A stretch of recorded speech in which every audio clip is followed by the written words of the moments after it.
Una vez más, amados hermanos, gracias porque me permiten que les predique la palabra del Señor. Damos la bienvenida a aquellos amigos que nos visitan en esta ocasión.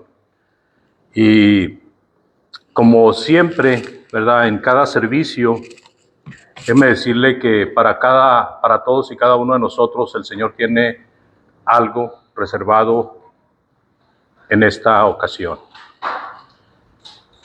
Quiero que por favor abran su Biblia en Mateo 28, del 18 al 20. Mateo 28, del 18 al 20. Y vamos a ver el plan de Cristo comunicado a los apóstoles con el propósito de que ellos lo comunicaran a la demás gente. Dice en Mateo capítulo 28, versículos del 18 al 20, y Jesús se acercó y les habló diciendo: toda potestad me es dada en el cielo y en la tierra, por tanto id y haced discípulos a todas las naciones, bautizándolos en el nombre del Padre y del Hijo y del Espíritu Santo, enseñándoles que guarden todas las cosas que os he mandado, y he aquí yo estoy con vosotros todos los días hasta el fin del mundo. Y dice amén. El mensaje que Jesucristo le está pidiendo a los apóstoles que lleven a todas las naciones es el Evangelio. El mensaje del Evangelio es el mensaje básico que todo cristiano debe de dominar. Es el mensaje de salvación que envuelve la muerte, sepultura y resurrección del Señor Jesucristo. Es la promesa del Dios Todopoderoso de salvación para aquella persona que se rinde a los pies de Cristo. Ese mensaje tenía que ser predicado en todas las naciones. En todas las naciones. Cuando uno va hablando del Evangelio, amados hermanos, uno va preparando gente para la salvación. En ese sentido, uno va haciendo discípulos. Usted, cuando permite que se le hable de la palabra de Dios, usted va a escuchar un mensaje bien sencillo y bien entendible. Usted no necesita saber todo el Nuevo Testamento, no necesita saber toda la Biblia, es más, ni siquiera necesita saber todo un capítulo de la Biblia para venir a la salvación.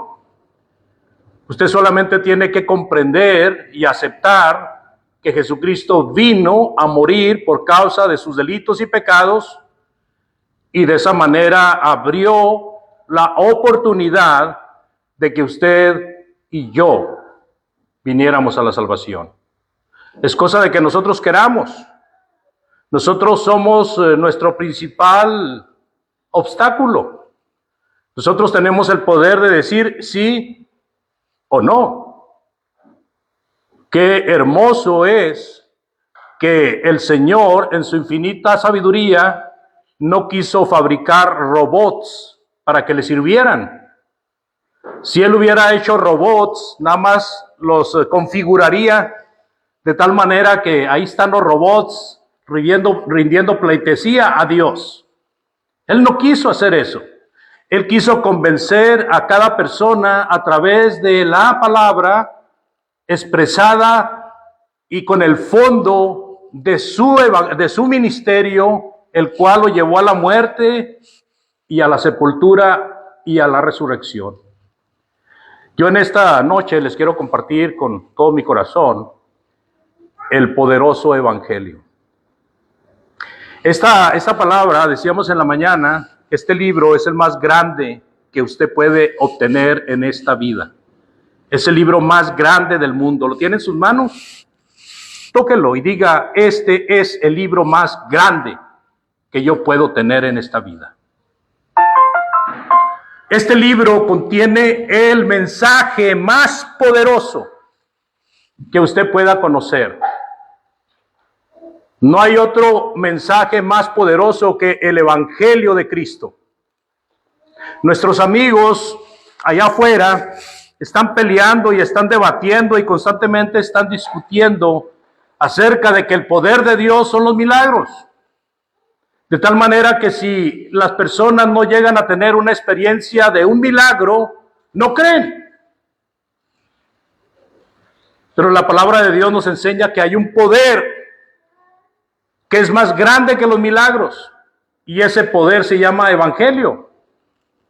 Cuando nosotros leemos la Sagrada Escritura, nos damos cuenta de los milagros que hizo el Señor Jesucristo y de los milagros que hicieron sus apóstoles. Cosas maravillosas que ni un ser humano, si no está Dios con él, puede hacer. Pero no eran para salvación. Ni un milagro en la Biblia, amados, fue para salvación. El único poder para salvación es el Evangelio, no los milagros.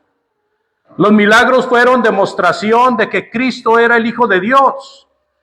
Los milagros sirvieron para ayudar a mucha gente que necesitaba recibir alguna sanidad o alguna ayuda de una forma sobrenatural.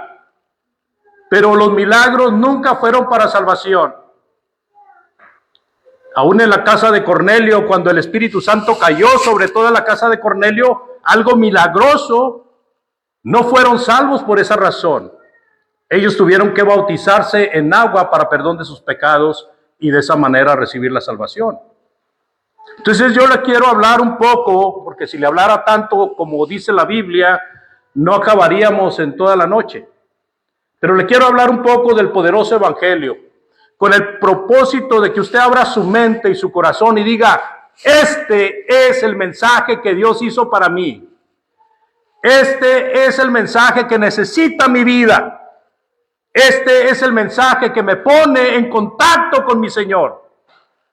Porque de otra manera diríamos, pobrecito Dios, qué mensaje tan chafa. De veras, hermanos.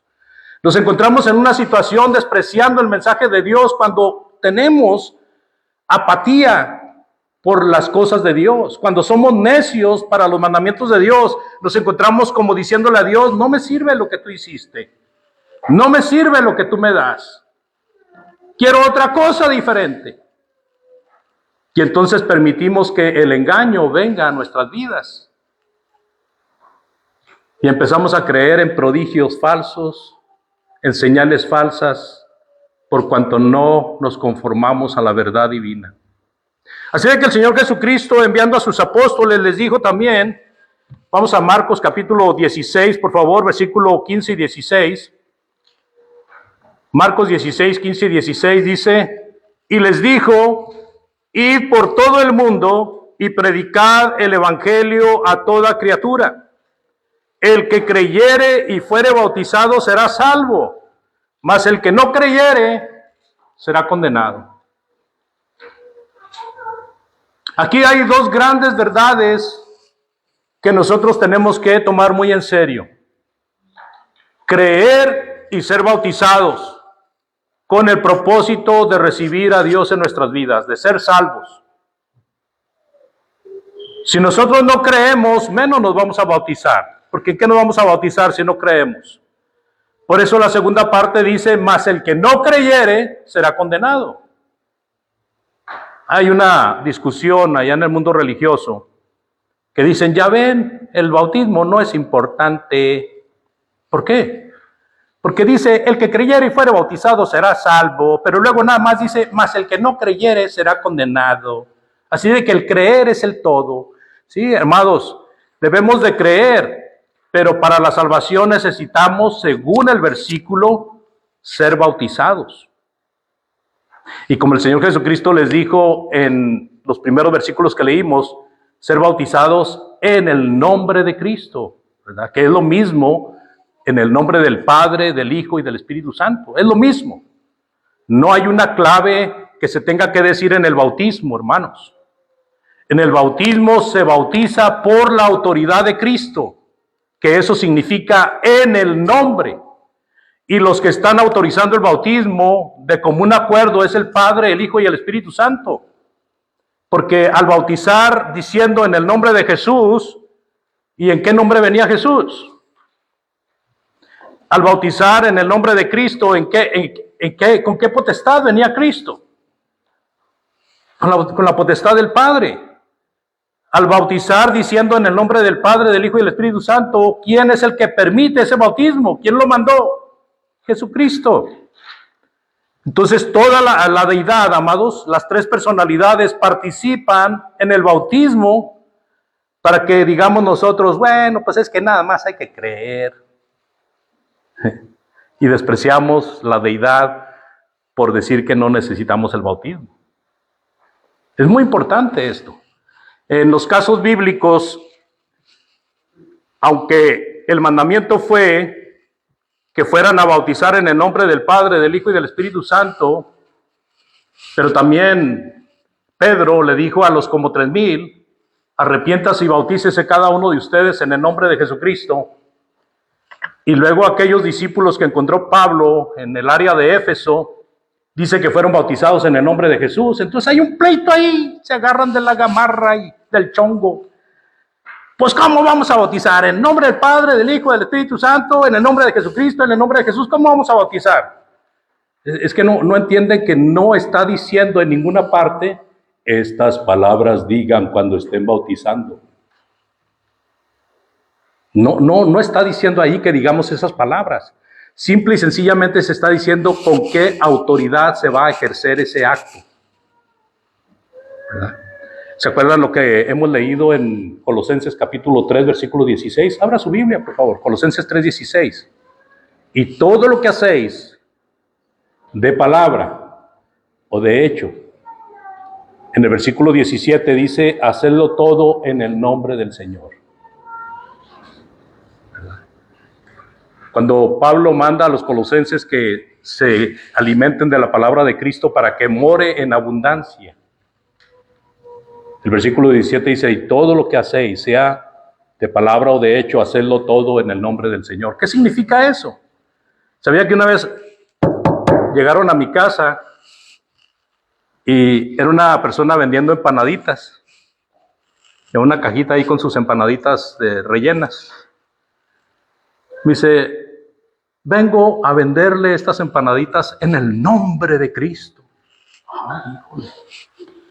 Le digo, bueno, si lo está haciendo en el nombre de Cristo, por favor, quiero que me enseñen la Biblia donde Cristo le mandó o nos mandó para que fuéramos a vender empanadas en su nombre. No, es que yo soy cristiana y por eso vengo a venderle estas empanadas en el nombre de Cristo. No, yo le compro empanadas, ¿verdad? Es muy bueno ayudar a nuestra gente que anda trabajando y aún que anda vendiendo. Más, yo mismo fui vendedor por muchos años. Pero no lo diga en el nombre de Cristo, porque está involucrando a Cristo en algo que no es cierto. ¿Sí? O sea, para nuestros amigos religiosos decir en el nombre de Cristo es como si fuera un poder, ¿verdad? Así como, si no lo hago en este nombre, no voy a vender. ¿No? Si nosotros vamos a cualquier trabajo, nos encomendamos a Dios, oramos a Dios para que nos ayude. Pero imagínese el mecánico, ¿verdad? Agarrando la llave, la española, diciendo, voy a apretar este tornillo en el nombre de Cristo. Imagínese. O al carrocero, ¿verdad? Quitando un fender del carro porque lo va a enderezar. Diciendo, voy a dar de golpes a este fender para que se enderece en el nombre de Cristo. No. Entonces, el nombre de Cristo, hermano, no se puede usar en vano. Cuando nosotros vemos en la palabra de Dios, en el nombre, significa en la autoridad. ¿Se acuerda cuando los fariseos vinieron a Jesucristo en la recta final de su ministerio? Nuestro Señor Jesucristo empezó a ir a Jerusalén y luego en la noche se iba a Betania y luego al día siguiente regresaba a Jerusalén y luego se iba a Betania y luego regresaba a Jerusalén y así estuvo por 4 días en esos días en que Él iba a ser entregado y muerto. En esos días, los maestros religiosos, los que estaban ahí en Jerusalén, eran los más fuertes. Era la capirucha, era la capital de los religiosos ahí. Y le dijeron a Jesús, porque el Señor Jesús había sacado a los vendedores del templo. Y había sacado a los animales. Imagínense el terror cuando el Señor Jesucristo les dice, ¿con qué autoridad están haciendo esto? Esta casa es hecha y fue hecha con el propósito de ser casa de oración y ustedes la han hecho una cueva de ladrones. Y luego había hecho algunas situaciones como el hecho de llegar a una higuera que tenía hojas verdes y que se esperaba que tuviera fruto y no encontrar fruto y decir, y maldecir a la higuera. De tal manera que la higuera se secó. Entonces, todo esto lo estaban viendo las autoridades religiosas. Entonces vienen a Jesucristo y le dicen, ¿con qué autoridad haces estas cosas? ¿En qué nombre? Se fija, le dicen con qué autoridad y luego le dicen en qué nombre. O sea, en el nombre es con la autoridad.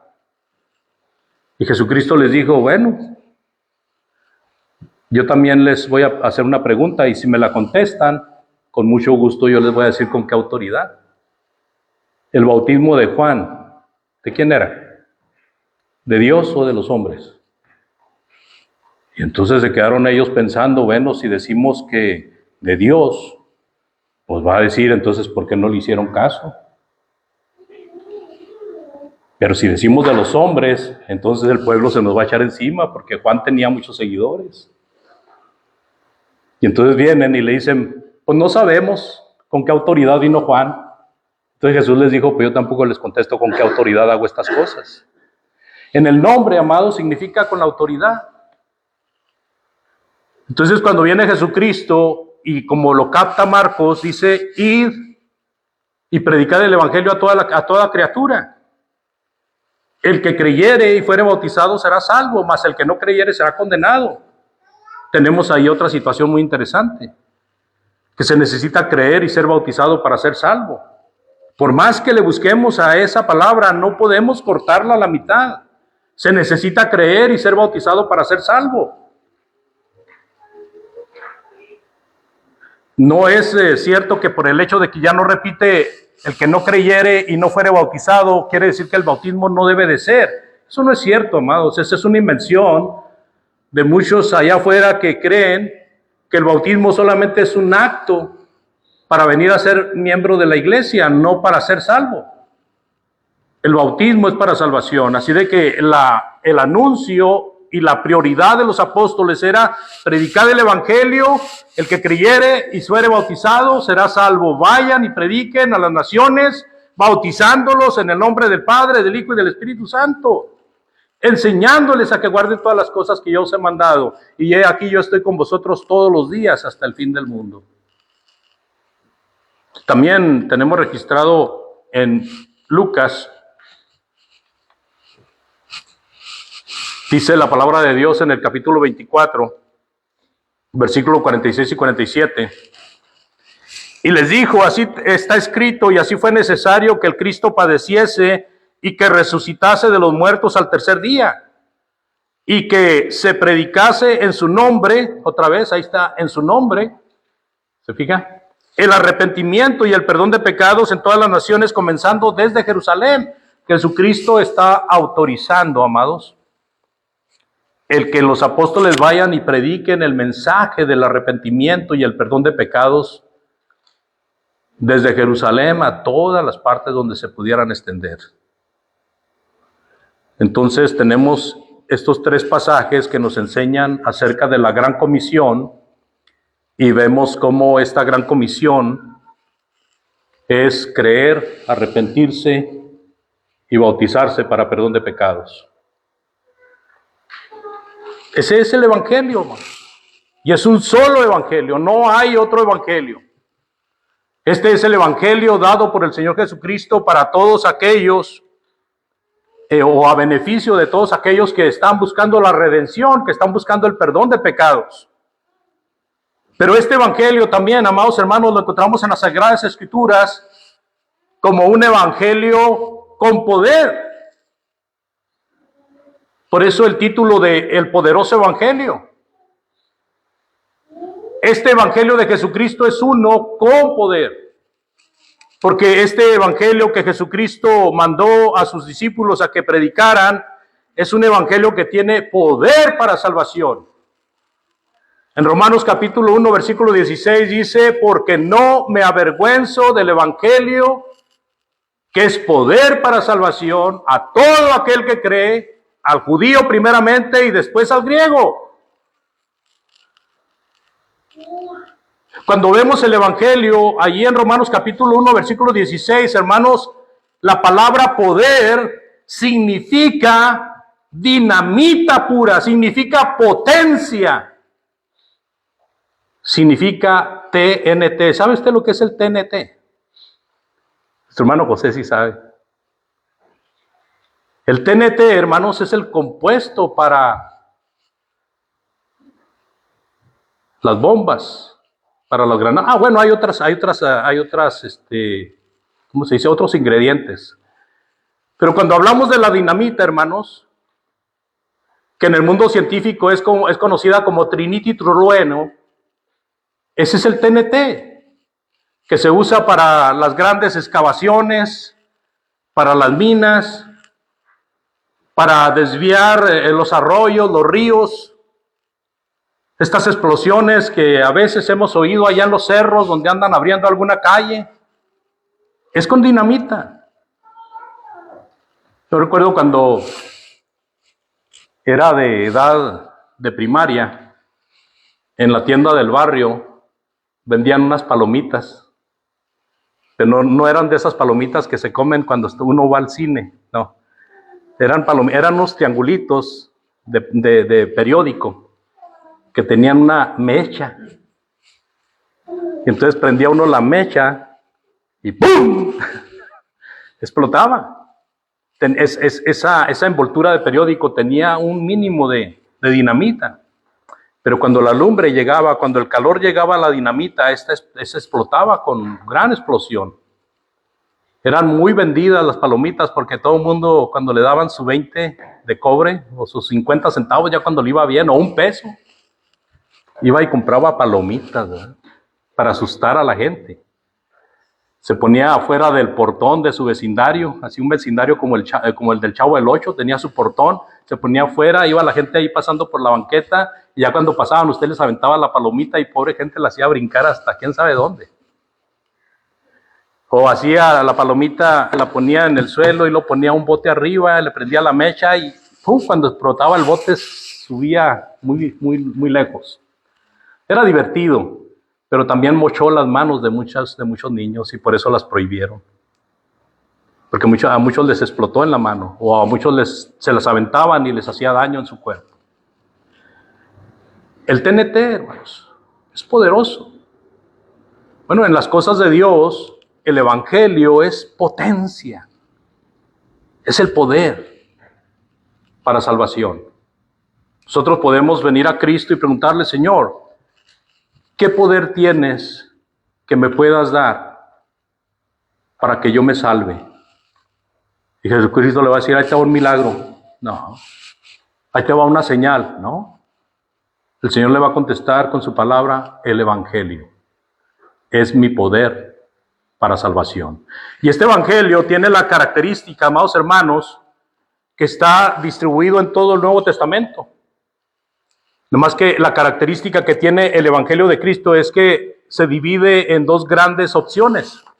La primera opción, que es el Evangelio para el inconverso, y la segunda opción, que es el Evangelio para los creyentes. Toda la palabra de nuestro Señor Jesucristo es Evangelio, pero ese Evangelio tiene una parte que es para los incrédulos y ese Evangelio tiene una parte que es para los creyentes. Cuando el apóstol Pablo escribe las cartas, está escribiendo Evangelio de Cristo, pero no es para los incrédulos, está escribiendo para los creyentes. Interesante, ¿no?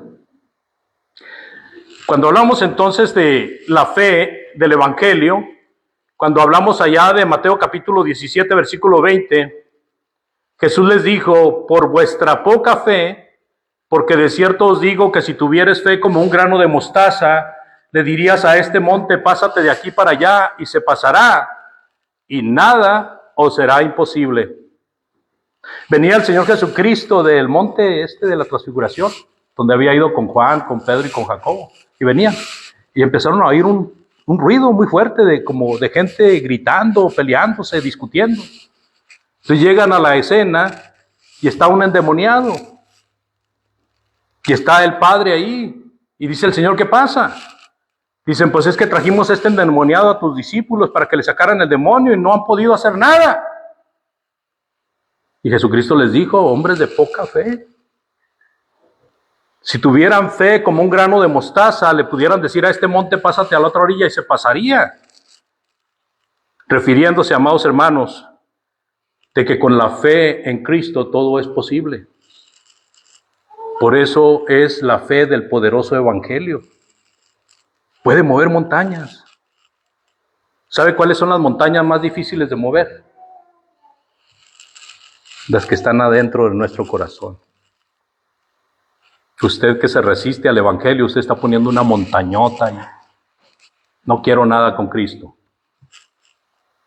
Ahorita no quiero servir a Cristo. Está poniendo una montaña, está poniendo un obstáculo. Pero cuando usted llega a tener la fe que se necesita, usted mueve esa montaña de allí y entonces acepta el evangelio de Cristo. La fe puede mover montañas. Es tan poderosa la fe del evangelio que puede mover montañas. Montañas que no pueden ser movidas de otra manera. En Efesios capítulo 2, versículo 1, encontramos estas palabras de nuestro Señor Jesucristo. Y Él os dio vida a vosotros cuando estabais muertos en vuestros delitos y pecados. El poder del evangelio, amados, estriba en que es el espíritu vivificante. Mientras que el Antiguo Testamento, la ley de Moisés era la letra que mataba, el evangelio de Cristo es espíritu que da vida. Los efesios, cuando estaban muertos en sus delitos y pecados, movieron la montaña de su corazón, aceptaron el evangelio por fe, aceptaron el evangelio de Cristo, fueron bautizados para perdón de pecados. Y entonces Pablo les dice, ustedes estaban muertos en sus delitos y pecados, pero cuando vinieron al evangelio, Cristo les dio vida. Entonces, es tan poderoso el evangelio, estimados oyentes, que pasa usted de un estado de muerte a vida. A vida. ¿Sabe? Cuando vino Jesucristo a aquel discípulo y le dijo, ven y sígueme. Y que el discípulo le dijo, Señor, deja que primero vaya y entierre a mi padre, y luego te sigo. ¿Se acuerdan qué le dijo Jesucristo? Deja que los muertos entierren a los muertos. Tú ven y sígueme. Cuando nosotros nos resistimos a obedecer el evangelio, nosotros estamos muertos, como los muertos que entierran a los muertos. Y usted dice, bueno, ¿y ese trabalenguas qué significa? Significa de que si el padre de un judío moría, físicamente, esta muerte que es la separación del espíritu y del cuerpo, entonces sus familiares que no tenían que seguir a Cristo porque no querían seguirlo, podían sepultarlo. Así de fácil, podían sepultarlo. Pero aquel que estaba siendo llamado por el evangelio para venir a Cristo, la mejor decisión no era quedarse para enterrar a su padre. La mejor decisión era seguir a Cristo. Deja que los muertos entierren a los muertos, tú ven y sígueme. Muchos de nosotros, amados, no encontramos la solución de nuestra vida y la paz, la tranquilidad que todo mundo desea, no la encontramos, porque todavía estamos muertos. Estamos muertos como los que iban a enterrar al muerto. Uno estaba muerto físicamente, el que iba a ser enterrado, pero los otros estaban muertos espiritualmente. El evangelio tiene poder para darle vida. Y aun cuando uno muere físicamente en Cristo, uno muere con la esperanza de que el Señor lo va a resucitar para vida eterna. Así de que tanto en el aspecto espiritual como en el aspecto de vida eterna, que también es espiritual, El Señor nos da vida al momento de obedecer el Evangelio. Y esta vida física que tenemos, la aprovechamos de mejor manera cuando somos siervos del Señor. Cuando servimos al Señor podemos tomar las mejores decisiones y servir al Señor con mejor manera. Podemos hacer mejor trabajo en nuestro trabajo secular, siempre y cuando sea honrado. Para que no nos convertamos en los mejores bandoleros o en los mejores traficantes, no. Que nos convertamos en los mejores trabajadores para que nos aprecien, para que vean la diferencia de lo que es un trabajo de un cristiano y del trabajo de alguien que no teme a Dios. El Señor nos da trabajo. El Señor dice que el que no trabaja, que no coma. Pero pues no comemos tanto así como para estar trabajando todo el tiempo y no venir a servir al Señor. Yo como bastante, pero mire, aquí estoy sirviendo al Señor. Y cada hora, cada tiempo que se necesita hacer algo para el Señor, estamos a la orden. Y como bastante. Digo, me veo flaco, pero sí como bastante. Entonces, la situación, amados oyentes, es que nosotros necesitamos venir a Cristo para venir a vivir y para estar sirviendo de mejor manera en todos los aspectos. Como padres, como hijos, como esposos, como nietos, como ciudadanos. ¿Sabe cuáles son los mejores ciudadanos del mundo? Los que sirven a Dios. Una vez me preguntaron, hermano, ¿usted cree que un senador pueda ser hermano en Cristo? Mi respuesta fue sí, aunque es un trabajo muy difícil porque la tentación de arañar es muy fuerte y la tentación de sujetarse al sistema es muy fuerte. Pero qué bueno que todos los senadores fueran cristianos. Qué bueno que todos los políticos fueran cristianos. Viviríamos en un mejor mundo. Así de que, amados oyentes, el Evangelio es uno que tiene poder. Y Dios quiere otorgarle ese poder a usted en esta ocasión. Si usted no quiere aceptar eso, entonces usted está rechazando el poderoso Evangelio de Cristo nuestro Señor, que tiene poder para salvación para toda persona.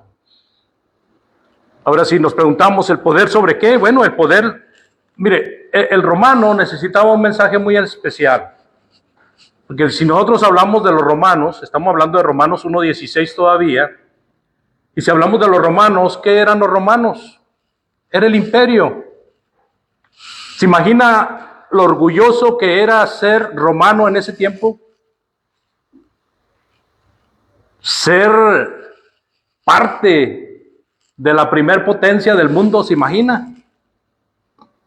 ¿Se imagina lo orgulloso de decir, nosotros tenemos el poder más grande en el mundo, tenemos los mejores soldados, tenemos el mejor armamento? Y viene Pablo y les dice, hay un poder más grande que el de ustedes, el poder del Evangelio. A los corintios les enorgullecía mucho el tener muchos ídolos. Hemos dicho varias veces que eran tan idólatras los griegos, porque los corintios tenían una influencia griega muy fuerte.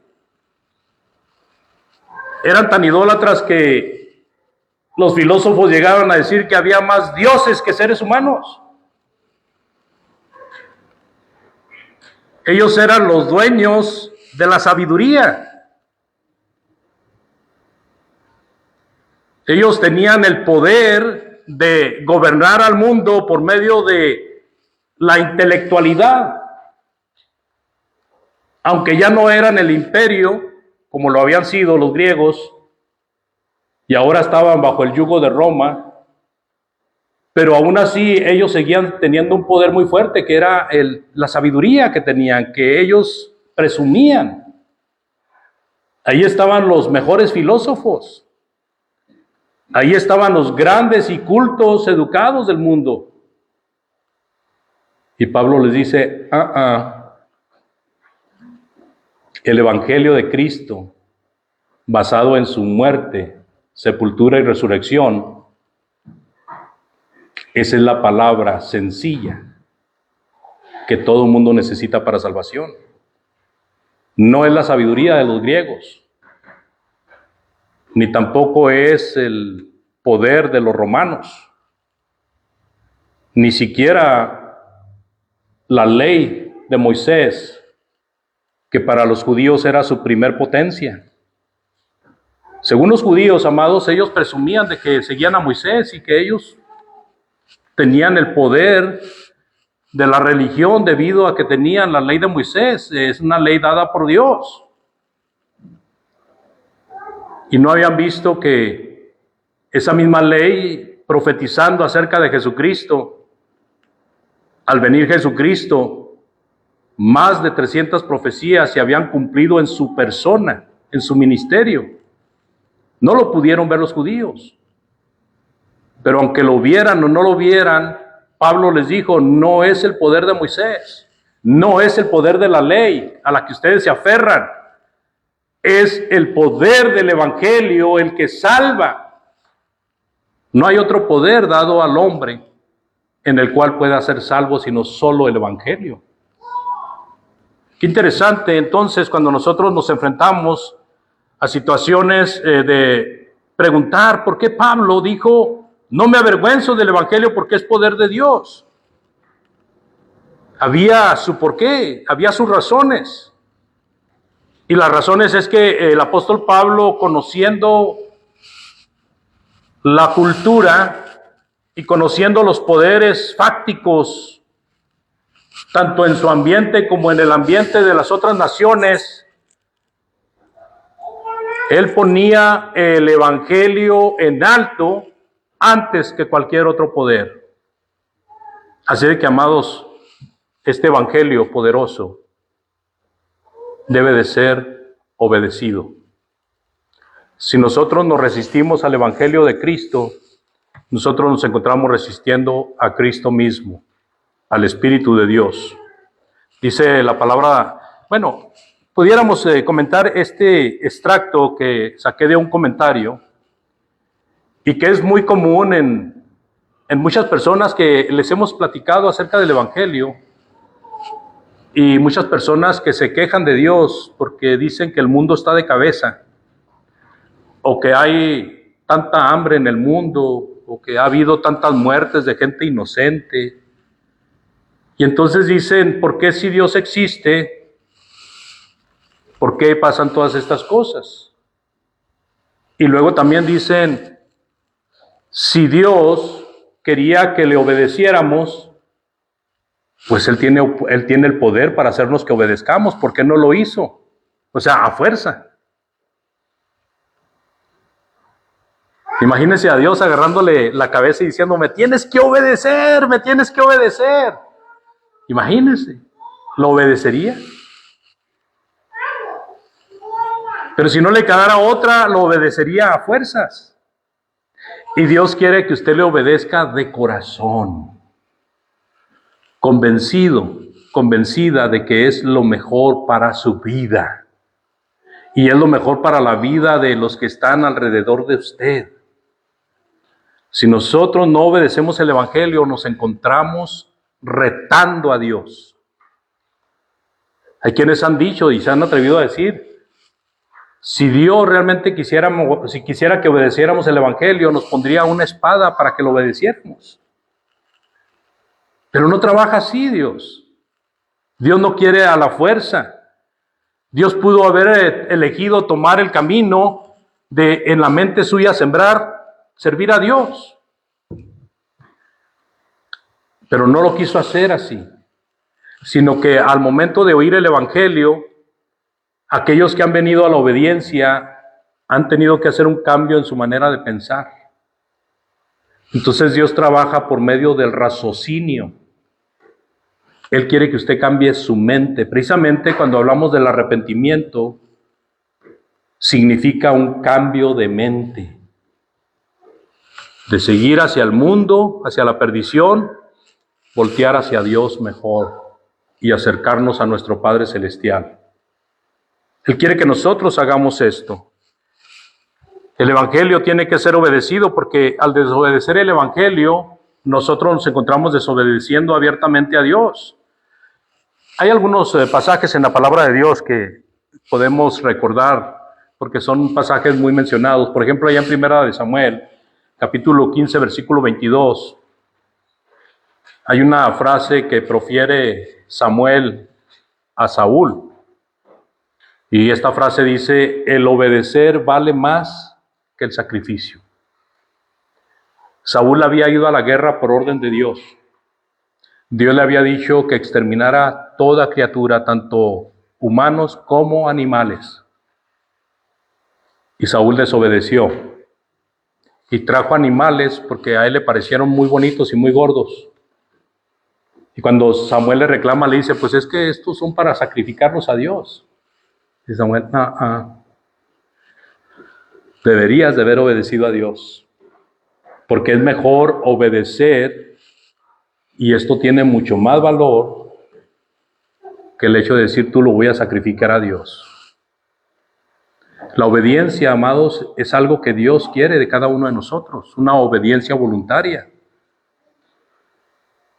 El decir: bueno, si Dios me dice eso es porque Él quiere lo mejor para mí, yo tengo que hacerle caso. Dios es nuestro Padre. Si nosotros somos rebeldes a nuestros padres, pues a lo mejor tenemos más condición de ser rebeldes para Dios. Pero si nosotros hemos sido obedientes a nuestros padres, nuestra condición y nuestra disposición es ser obedientes a Dios, porque fuimos obedientes a nuestros padres. Muchos judíos en el tiempo de Jesús honraban a Jesús de lengua, porque ofrecían a Dios las tradiciones de los ancianos en vez de la palabra de Dios. En vez de seguir los mandamientos de Dios, ellos decían: bueno, la tradición de el anciano fulano dice esto. Cuando en Mateo capítulo 15 viene Jesucristo después de ser invitado para comer en casa de un fariseo, y los fariseos que estaban ahí solamente estaban buscando en qué forma desacreditar al Señor. Y una de las formas fue que los discípulos empezaron a comer sin lavarse las manos. ¿Se acuerdan? Mateo 15.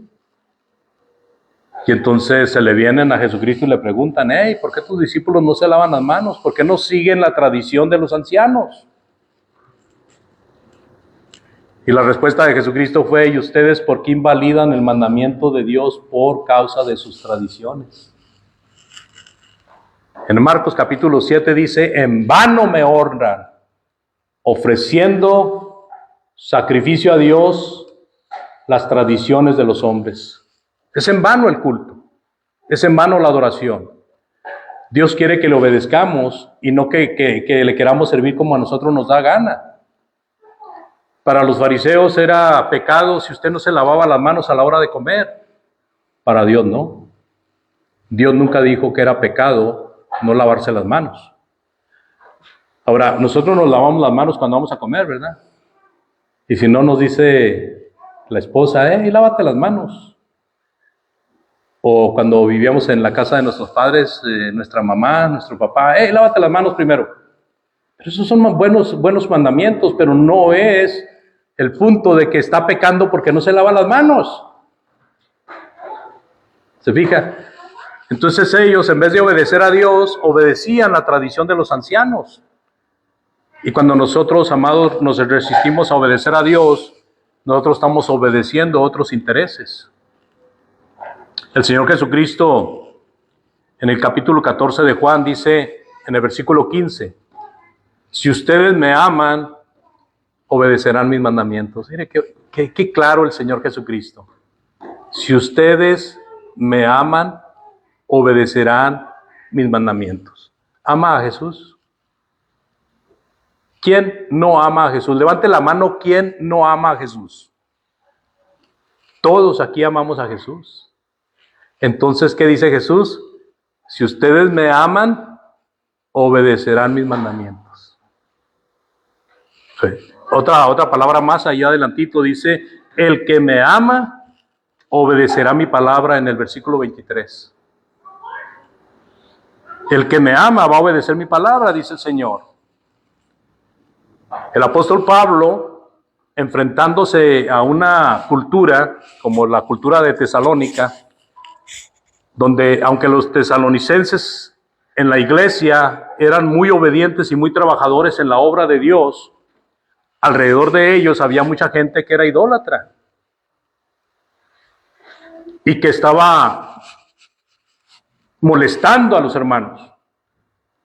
Y entonces Pablo dice, en llama de fuego, allí en 2 Tesalonicenses 1, versículos del 7 al 9, empezando el versículo 8, dice, en llama de fuego para dar retribución a los que no conocieron a Dios, ni obedecen el evangelio de nuestro Señor Jesucristo, los cuales sufrirán pena de eterna perdición, excluidos, dice la palabra excluidos, de la presencia del Señor y de la gloria de su poder.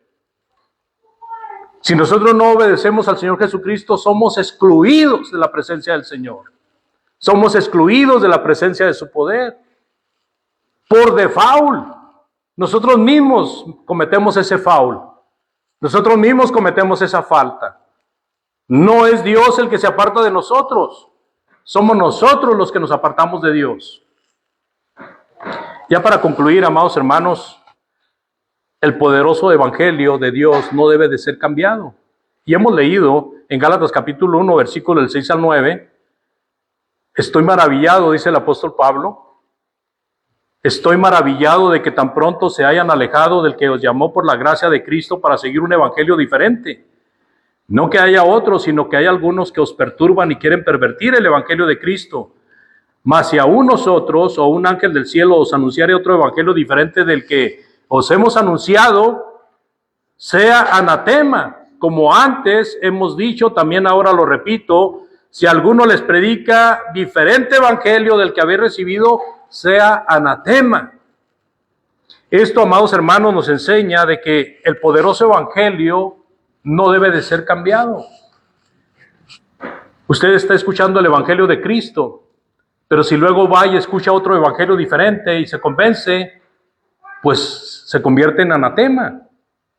Cuando usted escucha el evangelio de Cristo y lo obedece, usted debe de permanecer en ese evangelio. ¿Y cómo se logra eso? Estudiando la palabra de Dios,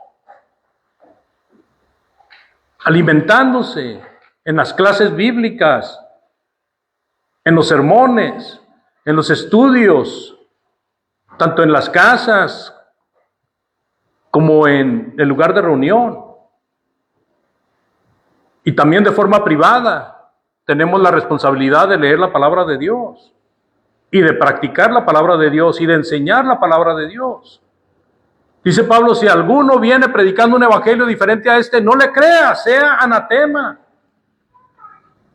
Porque mientras que los hermanos habían obedecido a Cristo, obedeciendo el poderoso evangelio, venían falsos hermanos diciéndoles que tenían que seguir la ley de Moisés, tenían que judaizar, especialmente tenían que circuncidarse para poder ser salvos, y eso ya no era el evangelio de Cristo.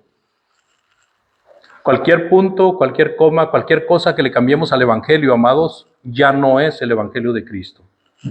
Así de que el evangelio de Cristo no debe de ser cambiado, debe de seguirse como dice la palabra de Dios. Y para hacerlo hay que estar al pendiente en las cosas de Dios. Aquí hay mucho joven que está esperando para servir a Dios de corazón y entregarse completamente. ¿Hacerse viejo? ¿Verdad que no? El Señor quiere nuestra fuerza y nuestro vigor. Yo empecé a servir al Señor a los 28 años. Y hubiera querido, amados, después de conocer estas delicias de servir al Cristo, después de conocer este poderoso evangelio, ahora pienso, ¿cómo no lo empecé a servir antes? Sé que usted está a tiempo de venir a Cristo. Usted que ya tiene tiempo escuchando la palabra de Dios, no se resista. Es un buen momento para tomar la buena decisión. Yo quiero servir a Cristo y seguir adelante en la fe, sin cambiar el evangelio, sin desviarme ni a diestra ni a siniestra. Si usted no ha venido a Cristo, necesita venir a Cristo arrepentido, arrepentida, diciendo: quiero ser bautizado, bautizada para perdón de mis pecados, confesando que Cristo es el Hijo de Dios. Amado hermano o hermana, si usted está fallándole a Dios, es un buen momento para ponerse a cuentas y empezar a servir a Dios de la forma correcta. ¿Habrá alguien que acepte la invitación en esta ocasión? Puestos de pie, por favor, para cantarle a Dios. Y vamos a invitar con este canto a nuestros hermanos y amigos para que usted medite. Si decide hacer arreglos con Dios, levante su mano, venga al frente, háganos saber de alguna manera que quiere hacerlo y nosotros le ayudamos.